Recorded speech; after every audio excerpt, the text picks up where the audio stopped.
जो बाहर बैठे उसे रोने चुनते हुए मन करें ताकि साधारण का आदेश कपिल प्रदान करें। गिराजी चौदह को अधिकार मत जिंदाबाद सरकार होश में आओ, जमीन की दर को वापस लेना होगा, हमारी मांगे सुननी होगी, आवाज दो।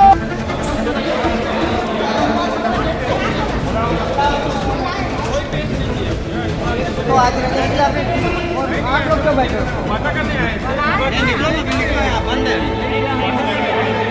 देखिए, राज्य सरकार ने एक नई नीति लागू की है कि 5 डिसमिल से अधिक कम की रजिस्ट्री जो है रद्द होगी। इसे लेकर के जनाक्रोश है, लोगों में इस चीज को लेकर के आक्रोश हुआ है। किया हो या इसके पीछे सर्वे किया हो, क्योंकि जहाँ भी जो भी रेट तय हुआ है वहाँ उतना जमीन का कीमत है ही नहीं। अच्छा, इस रेट की वजह से जो है अभी जमीनों के क्या रेट हो जाएंगे? अब तो जमीन की खरीदी आम आदमी के पहुंच के बाहर हो जाएगी। आज एक अगर गवर्नमेंट चलाने नहीं आता ओपी चौधरी इस्तीफा दे दे, और कुछ नहीं आता तो साड़ी पहन कर डांस करे। ओपी चौधरी बोले इस्तीफा दे अपना। अभी जिस तरीके से रेट बढ़ाई गई है 10% की हिसाब से लगाओ कि 70% रेट बढ़ना चाहिए, और रेट आपने बढ़ाया 300 गुना आपने रेट कर दिया। यानी अभी के जो वर्तमान में रेट है उसके 300 गुना आपको पैसा। बिल्कुल भैया, जहाँ पर हम काम कर रहे हैं उसका रेट 300 रुपए वर्ग फीट था, उसको आपने 874 रुपए कर दिया। हिसाब से कितनी बेचना पड़ेगा? लीवर गुर्दा सब बेचना पड़ेगा, सब बेचना पड़ेगा। एक व्यक्ति के बलिदान से जमीन जो है खरीदी हो पाएगी। हाँ, एक घर के एक व्यक्ति के बलिदान से घर खड़ी हो पाएगी। आदमी का जो सपना रहता है कपड़ा, रोटी कपड़ा और मकान, तो मकान। देखिए, राज्य सरकार ने एक नई नीति लागू की है कि 5 डिसमिल से अधिक कम की रजिस्ट्री जो है रद्द होगी। इसे लेकर के जनाक्रोश है, लोगों में इस चीज को लेकर के आक्रोश हुआ है, क्योंकि अब गरीब परिवार का जो मकान बनाने का सपना है वो कहीं ना कहीं महंगा होने वाला है। जैसा कि तमाम लोग जो है रजिस्ट्री कार्यालय भिलाई 3 के पास जो उप पंजीयक कार्यालय है यहाँ पर बैठे हैं। ये पालिका बाजार का है, मेन गेट को पूरी तरह से ब्लॉक कर दिया गया है। जनाक्रोश किस तरीके से है कि लोग पूरे यहाँ पर देख सकते हैं, गाइडलाइन में रेट वृद्धि रद्द करो, 5 से 10 गुना बड़ी स्टाम्प ड्यूटी से गरीब के घर का सपना जो है खत्म होगा। इसे लेकर के तमाम लोग यहाँ पर बैठे हुए हैं। हमारे बीच में संजू भैया है, यहाँ पर मौजूद है। भैया, क्या कुछ कहना चाहेंगे? इस तरीके से स्टाम्प ड्यूटी बढ़ी है, 5 डिसमिल से जो कम की जमीन उसको निरस्त करने की मांग की गई है। गरीब की मूलभूत जरूरतें जो है रोटी कपड़ा और मकान होता है, और गरीब आदमी और मध्यम वर्गीय आदमी बहुत संघर्ष के साथ में जो है एक एक पैसा जोड़ के अपने मकान का सपना पूरा करना चाहता है। और एक मकान के सपने को पूरा करने के लिए एक प्लॉट की आवश्यकता होती है, एक जमीन की आवश्यकता होती है। और जैसा सरकार ने अभी शासन प्रशासन ने जमीन के बाजार मूल्य की वृद्धि कर दी है, ऐसा लगता है कि जमीन के टुकड़े में सरकार भी अपना हिस्सा चाहती है। इस तरह से गरीब के मकान का सपना जो है कैसे पूरा होगा? जमीनों के रेट को लेकर के जिस तरीके से आप लोगों ने आज जनाक्रोश किया है, रजिस्ट्रार कार्यालय के सामने में आप लोग धरना प्रदर्शन में बैठे हैं, तो क्या वृद्धि हुई है? क्या डबल रेट पे चल रही है? भिलाई 3 तहसील में मुझे ऐसा लगता है कि रायपुर के बराबर में जो है ना रेट कर दिया गया है। यहाँ जो है 400 से 500% की वृद्धि जो है जमीन के रेट में कर दी गई है। और शासन प्रशासन की मानसिकता यहाँ पे समझ नहीं आ रही है कि क्या चाहता प्रशासन। आप लोग किसको ज्ञापन देंगे? अभी जो है एसडीएम को ज्ञापन देंगे हम लोग। एसडीएम के माध्यम से ज्ञापन देंगे राज्य सरकार को ज्ञापन। जैसा कि राज्य सरकार को जो है ज्ञापन देने का जो है दौर चालू हुआ है, क्योंकि जिस तरीके से स्टाम्प ड्यूटी बढ़ाई गई है, जिस तरीके से गरीब आदमी के घर का जो सपना है वो महंगा हो गया है। इसे लेकर के तमाम लोग यहाँ पर बैठे हैं। हमारे बीच में बहुत से लोग हैं, जैसे कि क्या कुछ कहना चाहेंगे इस तरीके से स्टाम्प ड्यूटी बढ़ रही है? गलत बाहर जमीन जहाँ 700 रुपए 500 स्क्वायर फीट वहाँ का 1600 रुपए कर दिया गया है। पब्लिक को निवासी का भार पड़ रहा है, ये गलत है ना। आम जनता के लिए महंगाई होगी, आम जनता की महंगाई होगी। यानी घर बनाने का जो सपना है वो पूरी तरह से रहेगा, लोग जमीन ही नहीं खरीद पाएंगे। न उनके पास इतना पक्के में पैसे हैं। भैया क्या कुछ कहना चाहेंगे जिस तरीके से गवर्नमेंट ने वृद्धि की है उसको लेकर के? बहुत गलत किया है और इससे आम जनता तो जमीन ले ही नहीं पाएगा और गरीब तो बिल्कुल भी नहीं ले पाएगा, अपना खुशियों का आशियाना बना ही नहीं पाएगा। इस तरीके से हम इसका विरोध करते हैं। आगे क्या कुछ रहेगा, जैसे कि गवर्नमेंट अगर नहीं सुनती इस बात को लेकर? नहीं सुनती थी, इस तरीके से धरना प्रदर्शन चालू रहेगा। क्योंकि पूरे तमाम जिलों में, तमाम पूरे प्रदेश में इस तरीके से धरना प्रदर्शन हो रहा है। अभी कलेक्ट्रेट भी घेरा गया था कुछ दिन पहले। हर जगह गया, सबके दिल में बहुत ज्यादा ठेस पहुंचा है। इस तरीके से उम्मीद नहीं थी, जिस तरीके से इस तरीके से जैसा सरकार मार रही है वो बहुत ज्यादा गलत है। जैसा कि जिस तरीके से स्टाम्प वृद्धि की गई है, 5 डिसमिल से कम की रजिस्ट्री को रोक लगाया गया है, इस सारी मांगों को लेकर के निरसन है। क्योंकि कोई आम व्यक्ति जो है 5 डिसमिल से ज्यादा जमीन अगर बजट के अनुरूप वो खरीदना चाहे तो नहीं खरीद पाएगा, क्योंकि जितना उसकी लागत होगी, जितना उसे जमीन लेना होगा उतना ही करेगा और उसी की रजिस्ट्री कराएगा।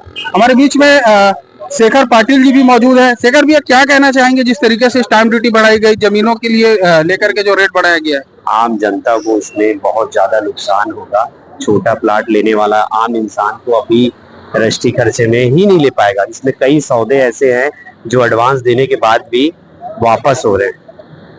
कम जो 5 डिसमिल से कम की जो रजिस्ट्री है उस पर रोक लगाई गई है। सर 5 डिसमिल से कम की रजिस्ट्री की रोक लगाई है। 2200 स्क्वायर फीट की जमीन अगर यहाँ से दूर गांव में भी, उमदा में भी कोई लेता है तो 800 रुपए फुट के हिसाब से उसकी रजिस्ट्री होगी। तो 800 रुपए के हिसाब से 2200 फुट की रजिस्ट्री के खर्चा ही 2-2.5 लाख रुपए आ जा रहा है। तो आम इंसान कहाँ से ले पाएगा भैया?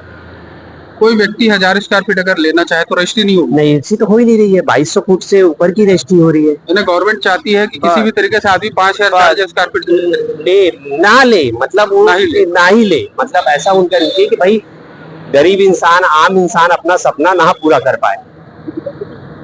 गरीब इंसान, आम इंसान अपना सपना पूरा ना कर पाए। सिर्फ इस कारण से ये रेट जो बढ़ा है। और मतलब रेट बढ़ने का कारण ही समझ नहीं आता भैया। बढ़ता तो 10% बढ़ता, 15% बढ़ता, आपने 300% 200% बढ़ा दिया है। शहर तो शहर, गांव में भी रेट बढ़ गया। गांव में भी रेट बढ़ा हुआ है। जहां पर 10 लाख रुपए एकड़ जमीन है वहां 40 लाख 50 लाख रुपए, 1 करोड़ रुपए एकड़ जमीन हो गई, 1.5 करोड़ रुपए एकड़ जमीन। अपन यही सामने उमदा गांव का ही लेते हैं उदाहरण, तो वहां 1.5 करोड़ रुपए एकड़ हो गई है जमीन। 1.5 करोड़। इस आंदोलन को किन किन लोगों ने समर्थन दिया? सब आम लोगों ने समर्थन किया। जो भी जमीन से संबंधित व्यापारी लोग, भाई लोग हैं, वो सब लोगों का समर्थन है। आम लोग, महापौर जी भी आए थे, महापौर जी भी अपना हाजिर दिला के चल दिए हैं आके। और हमारे बिल्डर आ रहे हैं, राजा भैया, इनसे भी आप, इनका भी समर्थन है। ये बिल्डर है खुद, इनका भी समर्थन हमारे साथ है। अच्छा, ये बिल्डिंग के लिए भी मतलब ये नियम लागू हुआ है? सबके लिए भैया, मतलब रेडीमेड मकानों के लिए भी जो पहले दर था 700 रुपया, उसको सीधा 1100 कर दिया गया है, 1800 रुपए स्क्वायर फीट कर दिया गया है। मतलब टैक्स सरकार कहाँ से लेना चाह रही है आम लोगों से? हर चीज में टैक्स, जमीन खरीदने में टैक्स, मकान बनाने में टैक्स, सब चीज में टैक्स वसूली का काम कर, खाली वसूली का काम सरकार का। जैसा कि राजा जैन बोलते हैं, राजू जैन जी भी यहाँ पर मौजूद है, बिल्डर है। और जिस तरीके से समस्याएं आ रही हैं कि 5 डिसमिल से कम की रजिस्ट्री, चाहे आप मकान ले, चाहे आप बिल्डिंग ले, उन तमाम चीजों को लेकर के भैया क्या कुछ कहना चाहेंगे? आप तो बिल्डर है और जिस तरीके से गवर्नमेंट ने इस प्रकार का रेट तय किया है, ये जो गवर्नमेंट ने जो रेट निर्धारित किया है, इसका कोई मापदंड नहीं है, कोई पैमाना नहीं है। और ये मनमाने तौर पे कुछ भी रेट बढ़ा दिया गया है ना। मतलब इसके पीछे कोई ऐसा नहीं लगता है कि कोई मतलब प्लानिंग किया हो या इसके पीछे सर्वे किया हो, क्योंकि जहाँ भी जो भी रेट तय हुआ है वहाँ उतना जमीन का कीमत है ही नहीं। अच्छा, इस रेट की वजह से जो है अभी जमीनों के क्या रेट हो जाएंगे? अब तो जमीन की खरीदी बिक्री आम आदमी के पहुंच के बाहर हो जाएगी। आज एक मध्यम वर्गीय आदमी जो आज नौकरी पेशे से छोटा मोटा घर बनाना चाहता है, वो तो अब उसके लिए वो एक सपना ही रह जाएगा। वो सपना, ऐसा सपना जो कभी पूरा नहीं हो पाएगा। कितनी की वृद्धि हुई है इसकी?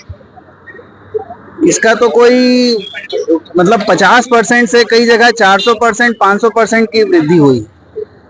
500% तक की मिलेगी। जी, यानी जी। अगर 10 लाख का प्लॉट अगर कोई खरीदता है तो 20 लाख पड़ेगा। 10 लाख का जो अगर कोई जमीन थी उसकी कीमत कई जगह 40 लाख और 50 लाख कर दी गई। तो ये तो कोई तरीका ही नहीं हुआ कि अगर कहीं वृद्धि 10% 20% तो चलो हम भी मानते हैं कि हर साल वृद्धि होना चाहिए, मगर 400-500% का तो कोई आधार ही नहीं है। आधारहीन तरीके से ये यानी कहा जाए तो आम जनता जो है ना तो प्लॉट खरीद पाएगी और ना मकान बना पाएगी, ना उनके घर का जो सपना है, जैसा कोई व्यक्ति घर बनाना चाहे तो वो उसके लिए महंगा होगा। महंगा नहीं, वो एक सब प्रकार से अब उसके लिए वो असंभव टाइप का। अब ये जो रेट है ये सिर्फ बड़े लोग जो है, मतलब अगर कोई एक आम आदमी तो ना घर बना सकता है ना प्लॉट खरीद सकता है। इस रिटायरमेंट वाले व्यक्ति का जो पूरा पैसा घर और जमीन में चले जाएगा, वो तो जीवन भर किराए में ही रहेगा और किराए में ही मर जाएगा। वो अपने घर में जा ही नहीं पाएगा। जो उसका सपना है वो सपना ही रह जाएगा। जिस तरीके से गवर्नमेंट ने रेट बढ़ाया और गरीबों के लिए, आम नागरिकों के लिए जो जमीन लेने का जो एक सपना था उसे महंगा कर दिया, जिसे लेकर के आज जो है तमाम लोग यहाँ पर आक्रोशित है। हमारे बीच में एस वेंकट रमना जी है, MIC मेंबर भी है। क्या कुछ कहना चाहेंगे सर, जिस तरीके से प्लॉट के रेट और 5 डिसमिल से कम की रजिस्ट्री पर रोक लगाई गई? ये जो बीजेपी गवर्नमेंट है और ये OP चौधरी है ना, ये आम जनता को जान से मारने का काम कर रहे हैं, क्योंकि मकान बनेगा नहीं, आदमी ठंड में मर जाएगा, रोड में ला देगा। और OP चौधरी को ये सब काम के लिए नोबेल पुरस्कार, भारत रत्न, ये सब मिलना चाहिए OP चौधरी को। और जितने पुरस्कार हैं जो रेट बढ़ाए OP चौधरी जी, ये सब पुरस्कार OP चौधरी को मिलना चाहिए। या तो इस्तीफा दे दे, अगर गवर्नमेंट चलाने नहीं आता OP चौधरी इस्तीफा दे दे, और कुछ नहीं आता तो साड़ी पहन कर डांस करे, OP चौधरी को बोले इस्तीफा दे अपना। अभी जिस तरीके से रेट बढ़ाई गई है, आम नागरिक जो है अब जमीन खरीदने को लेकर के सोच विचार करेंगे, या हो सकता है अपने कुछ पुराने पुरखों की जमीनों को बेच के कहीं मकान बनाने का सोचे, प्लॉट लेने का सोचे शहरी क्षेत्रों में। तो क्या कुछ रहेगा इसको लेकर के? ये तो इतने है कि आम जनता जो है, किसान है, ये तो मकान बना ही नहीं पाएंगे, क्योंकि इसका डायवर्सन कराएंगे, बिल्डिंग परमिशन कराएंगे। इतना रेट बढ़ा दिए हैं, आम जनता के जीने के लिए बड़ा मुश्किल कर दिए हैं। अभी आप लोग क्या चाहते हैं, क्या मांगे आप लोगों की? जो भैया 5 जैसा हर साल बढ़ता था, है ना, अभी तो बढ़ ही नहीं है। 5% 10% बढ़ना चाहिए, इतना परसेंट बढ़ा देंगे। ये कौन सिखाया OP चौधरी को, कौन सिखाया कि बड़े व्यापारियों को फायदा पहुंचाए और आम जनता को मार दे? जिस तरीके से ये जन आक्रोश आप देख रहे हैं, आम जनता और गरीब जो लोग हैं जो मकान बनाने का सपना देख रहे थे, कहीं ना कहीं उनका ये सपना जो है चकनाचूर हो गया है गवर्नमेंट के इस प्रकार के रवैये से, इस प्रकार की वृद्धि और टैक्स की लेकर के। इसे लेकर के आज भिलाई 3 में जो है यहाँ पर तमाम लोग जो है आंदोलन कर रहे हैं। यहाँ पर जो है एक दिवसीय धरना प्रदर्शन चल रहा है। हमारे बीच में जो है संजय अग्रवाल जी भी मौजूद है, जैसा कि ये भी बिल्डर है। भैया, जिस तरीके से रेट बढ़ाया गया है, आप तो बिल्डर हैं, क्या कुछ कहना चाहेंगे इसको लेकर के? भैया, रेट जो बढ़ाया गया वो तो सरासर गलत है। बढ़ाने का भी एक तरीका होता है कि अपन एक स्टेप बाय स्टेप बढ़ाएं। अगर मान लो 5-7 सालों से आपने रेट नहीं बढ़ाया था, ठीक है, वाजिब हमारा, हम आपका कहना समझे कि 7 साल से आपने रेट नहीं बढ़ाया, लेकिन आप कितना वृद्धि कर सकते हो? 7 साल में वाला 10% के हिसाब से लगाओगे 70% रेट बढ़ना चाहिए। और रेट आपने बढ़ाया 300 गुना आपने रेट कर दिया। यानी अभी के जो वर्तमान में रेट है उसके 300 गुना आपको पैसा? बिल्कुल भैया, जहाँ पर हम काम कर रहे हैं उसका रेट 300 रुपए वर्ग फीट था, उसको आपने 874 रुपए कर दिए। हिसाब से उसको आपको 450 रुपए इस साल करना था, अगले साल फिर आप 150 रुपए बढ़ाते। 3-4 साल में ये वृद्धि होना चाहिए था, जो आपने एक तरफा अभी। ऐसा भी कयास लगा रहे हैं लोग कि GST जो है डाउन किया गया, तो शायद इधर उधर से कहीं रिकवर किया जाए। GST कहाँ डाउन किया गया भैया? रियल एस्टेट में कौन सा GST डाउन हुआ है? 5% का जो स्लैब है वो आज भी चल रहा है। टैक्स को लेकर के क्या कहना चाहेंगे? टैक्स तो जो गवर्नमेंट का चल रहा है, इसमें जो टैक्स से कोई लेना देना नहीं है सर। इसमें जो रेट बढ़ा है वही हम लोग को भारी लग रहा है, इससे तो पूरा व्यापार ही खत्म हो जाएगा। अच्छा, ये 5 डिसमिल की जो जमीन की जो बातें सामने आ रही हैं, जिस तरीके से रद्द करने की बातें हैं कि रजिस्ट्री नहीं होगी, तो इसे लेकर के आम जनता पर क्या प्रभाव पड़ेगा? या फर्क तो पड़ेगा। छोटे प्लाट जो लेने वाले हैं, मान लो मेरे पास आज 5 लाख 7 लाख रुपए है, अब आप बोलोगे 2200 फीट खरीदना है तो कहाँ से आएगा? बताइए, पैसा कहाँ से लाएंगे लोग? चाहे कितना मिलेगा? वर्तमान में क्या होगा रेट अगर गवर्नमेंट आता है? अभी के रेट में तो लोग खरीद ही नहीं पाएंगे भैया। रजिस्ट्री खर्चे में ही उनका पैसा चला जाएगा। रजिस्ट्री खर्चा बहुत लंबा चौड़ा रजिस्ट्री खर्चा आ रहा है, जहाँ पर मान के चलिए कि 35 रुपए फुट रजिस्ट्री खर्चा होता था, वो अभी 100 रुपए फुट हो गया रजिस्ट्री खर्चा। 3 गुना। 3 गुना। जिस तरीके से रेट को बढ़ाया गया, वृद्धि बढ़ाई गई, इसे लेकर के जो है तमाम लोग यहाँ पर धरना प्रदर्शन कर रहे हैं। और एक तरह से आम जनता, गरीब व्यक्ति और वो व्यक्ति जो अपना घर बनाने का सपना देख रहा है वो पूरी तरह से चकनाचूर गवर्नमेंट ने कर दिया है। हमारे बीच में संतोष वर्मा जी मौजूद है। क्या कुछ कहना चाहेंगे भैया जमीन की वृद्धि को लेकर? क्या करेंगे भाई, गरीब बना दिया सरकार, और क्या बोलेंगे। मालूम काम करने के लिए नहीं छोड़ा है। आम जनता पर क्या प्रभाव पड़ी है? बहुत प्रभाव पड़ेगा जी, आम किसान को बहुत प्रभाव पड़ेगा। जमीन खरीदने को लेकर के अगर कोई व्यक्ति खरीदना चाहे तो नहीं खरीद सकता, सामान्य आदमी नहीं खरीद सकता। कर्ज लेना पड़ेगा क्या? कर्ज लेना पड़ेगा या कुछ और बेचना पड़ेगा अपना घर बनाने के लिए। हाँ, कुछ और बेचना पड़ेगा तब जाके अपना घर बनाएगा वो। ऐसे में वो घर नहीं बनाता। नहीं, सामान्य आदमी के बस के बाहर है। ये तो बातें चलती थी आईफोन खरीदने के लिए किडनी गिरवी रखना पड़ता है, तो अब मकान बनाने के लिए रखना पड़ेगा। कर सकते। हाँ, वही स्थिति कर दी है कि आज किडनी बेचना पड़ जाएगा उनको। लेकिन एक किडनी के भरोसे तो शायद जमीन नहीं खरीद। दो किडनी बेचना पड़ेगा, दोनों किडनी बेचना पड़ेगा। लीवर, गुर्दा सब बेचना पड़ेगा, सब बेचना पड़ेगा। एक व्यक्ति के बलिदान से जमीन जो है खरीदी हो पाएगी। हाँ, एक घर के एक व्यक्ति के बलिदान से घर खड़ी हो पाएगी। आदमी का जो सपना रहता है कपड़ा, रोटी कपड़ा और मकान, तो मकान का जो सपना है वो अब आदमी, सामान्य आदमी नहीं सोच सकता है। जैसा कि संतोष भैया ने बताया कि रोटी कपड़ा ये सपना नहीं है, आदमी कर सकता है व्यवस्था, लेकिन मकान अब एक सपना बनकर रह गया है। और इसे लेकर के जो है तमाम लोग यहाँ पर विरोध कर रहे हैं राज्य सरकार के द्वारा इस प्रकार के लिए गए नियम कायदों को। क्या कुछ इस मामले में निकल के सामने आता है, तब तक के लिए बने रहेंगे सीजी जनमत पर। पवन मिश्रा के साथ।